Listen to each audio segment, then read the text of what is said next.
అయితే కాంగ్రెస్ ప్రభుత్వం పైన మాజీ మంత్రి హరీష్ రావు తీవ్ర స్థాయిలో మండిపడ్డారు. ప్రజా ప్రభుత్వం అని ప్రచారం చేసుకునే బట్టి విక్రమార్క బకాయిలు చెల్లించాలి అని కాంట్రాక్టర్లు సచివాలయానికి వస్తే ఎందుకు పోలీసుల్ని అడ్డు పెట్టుకుని వెనక గేట్ నుంచి వెళ్లిపోయారని ప్రశ్నించారు. ఎందుకు ముఖం చాటేశారని నిలదీశారు. ప్రజా ప్రభుత్వం అంటే పలాయనం చిత్తగించడమేనా అని నిప్పులు చెరిగారు. కాంగ్రెస్ ప్రభుత్వం కమిషన్ల కక్కుర్తి నేడు సచివాలయం సాక్షిగా బట్టబయలైందన్నారు. పెండింగ్ బిల్లులపై మాజీ సర్పంచ్లు రోడ్డెక్కినా కాంగ్రెస్ ప్రభుత్వం కరుణించడం లేదని ఫైర్ అయ్యారు. కమిషన్లు చెల్లించిన వారికి మాత్రమే మంత్రులు బిల్లులు చెల్లిస్తున్న విషయం సచివాలయంలో చేసిన ఆందోళనతో రుజువైందన్నారు.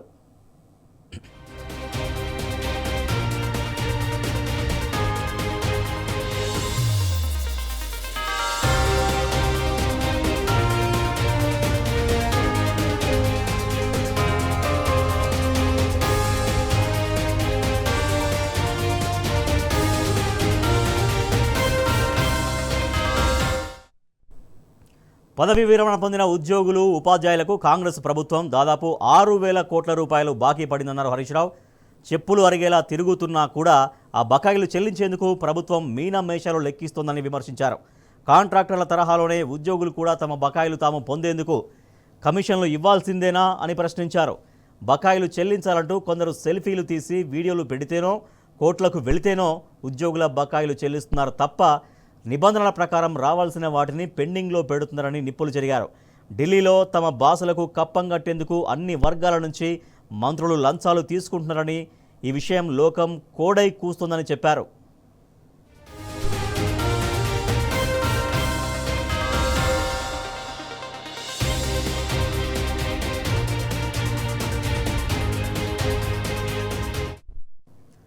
కాంట్రాక్టర్లు ఈరోజు సచివాలయంలోని ఆర్థిక మంత్రి ఛాంబర్ ముందు చేసిన ధర్నా ఆ లంచాల ఆరోపణలు నిజమే అని నిరూపించిందని తెలిపారు హరీష్ రావు.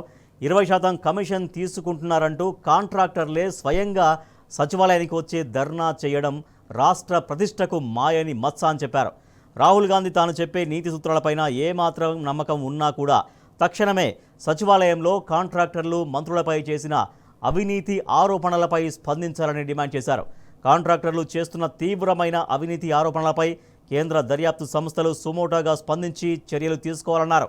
ఇక కాంగ్రెస్ ప్రభుత్వ అవినీతిని ఎండగట్టేందుకు బీఆర్ఎస్ శక్తి వంచన లేకుండా పోరాడుతుందంటూ హరీష్ రావు స్పష్టం చేశారు.